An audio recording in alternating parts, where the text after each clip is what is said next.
Getting ready to do this. Walking 1,700,000 million miles from the parking space to the ship. Liberty of the Seas definitely looks a lot different since 2017, and I'm excited. It's very back heavy with all the slides and stuff, but so far getting ready to start this solo adventure, my first ever solo cruise by myself, and I already have a complaint about Celebrity Cruises welcomes you to Cape Liberty. Okay, but I already have my first complaints about this parking situation. Do better, William.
So the question about whether or not alcoholic drinks on a cruise ship is watered down, it's been debunked. At least on this first day. I just had a Long Island iced tea. Literally, it's 12:37. We haven't even left. People are still getting on the ship, and I am toasty. Why? Because I'm not doing a lot of movement. Although the first part of coming on the ship has been very chaotic, to say the least. But the one thing that they say about having alcoholic beverages on the cruise ship and why it seems like it watered down is because you're doing so much activity that you burn off the effects of the alcohol before you even have a chance to let it, run its course. Your body metabolizes it. So I wanted to try it out. I got one of the strongest drinks that you can get in general, and that was a Long Island. And I noticed that I am zooted and goofy right now. It is only 12:30, and I just got on the cruise ship about 40 minutes ago. Just had a piece of pizza. I ate breakfast, so I have food in my system, and I'm already moving. So it's very important that we recognize that it's not that they're watered down, is that we're doing a lot of moving on the cruise ship. So hopefully, those of you think about getting drink packages or buying a drink, you know that you can trust it. Now I'm just finished. I'll probably get another one, but we'll see.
I'm about to put the drinks that I brought on board, which I have never taken advantage of. I've been on a few cruises now and I've never brought drinks on board. This is the first time I have got on a cruise without the drinks package. So I gave myself a budget. I want to see if I can actually drink the price of the drink package in these 4 days.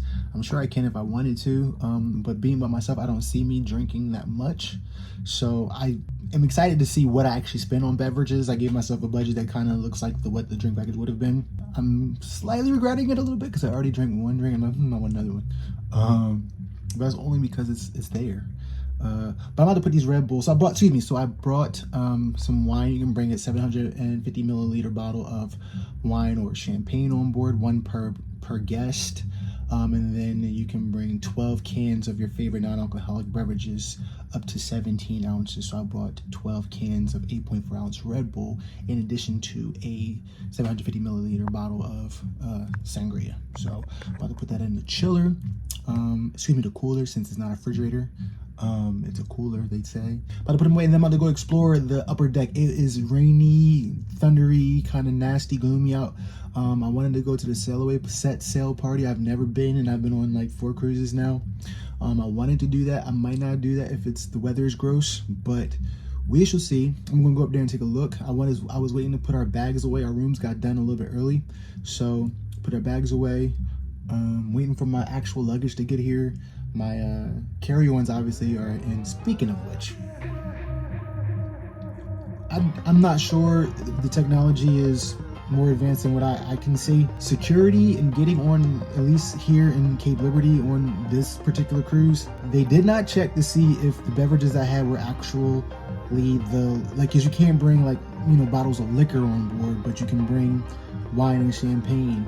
But liquor can come in 750 milliliter bottles that look like wine bottles. They never opened it, and they never opened my bag to see if I had beer and not like Red Bull. I don't know what the scanners can see. This is me being ignorant to the fact that I'm not a person who obviously scans these things. But from what I can see from the screens, it just shows the images, but not like the details. And then going through the body scanners, every single person was blinking red. Nobody got stopped. Even I was blinking red because I had my watch and stuff on. I'm like, what if I came on this joint with a gun? Like, those are like your average My First metal detectors. Like, they weren't advanced like airport security. Like, they weren't that advanced to my knowledge. But again, I'm about to put these away and then go see what the upper deck is looking like. And so I just figured I would take a little walk around the cruise ship and reacclimate myself to Liberty of the Seas, since I have not been on it since 2015 and it has changed significantly. For starters, these water slides were not there when we were there in 2015, and they look super dope, especially this one on the right side. It's a type of like boomerang type slide where you come down that chute and you shoot up and then shoot back down on the other side, and it's pretty dope looking. The sports deck still has the all thoroughfares from basketball, dodgeball, and rock climbing. The kids area, that's new. When my son was on here in 2015, it was just a little tiny area that had just some sprinkler systems. I didn't even see this part of the ship last time I was on it. I know it was there before, but it's kind of dope to see.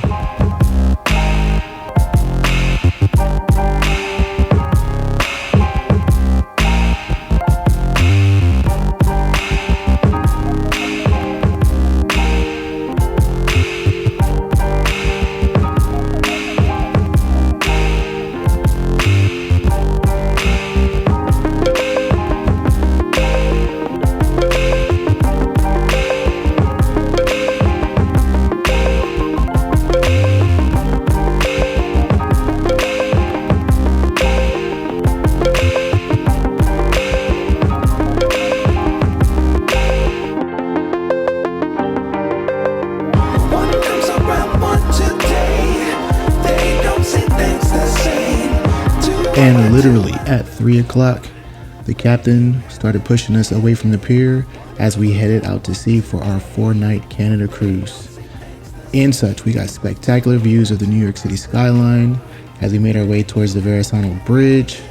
And as you know, leaving out New York, that is one of the staples of leaving out New York, is passing under the bridge.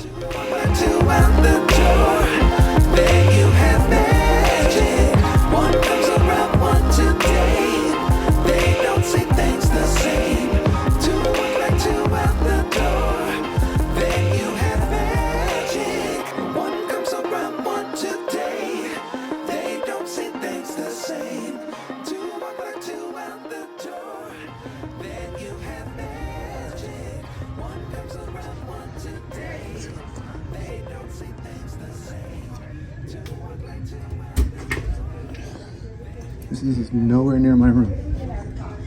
Oh, it's kind of near my room. Oh, that's interesting.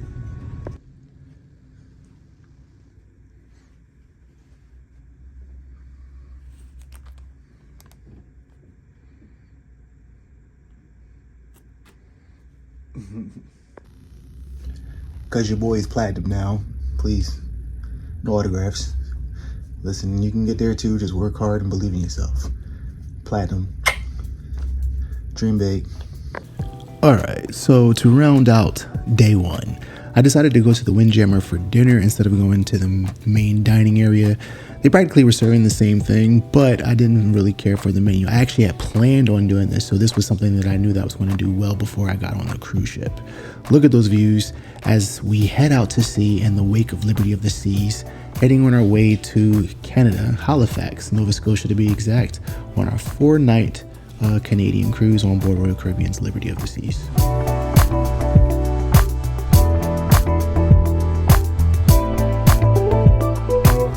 For this evening's entertainment, I decided to hit up the ice show called Encore, and I've seen it, or a version of it, in 2015, and it was spectacular then. And I got there a little bit early, so I had my pick of the seats. But just like 2015, the ice show was even more spectacular, and I am always amazed at how they are able to get all these wonderful productions on a cruise ship, and especially an ice show, and the performers were amazing as well.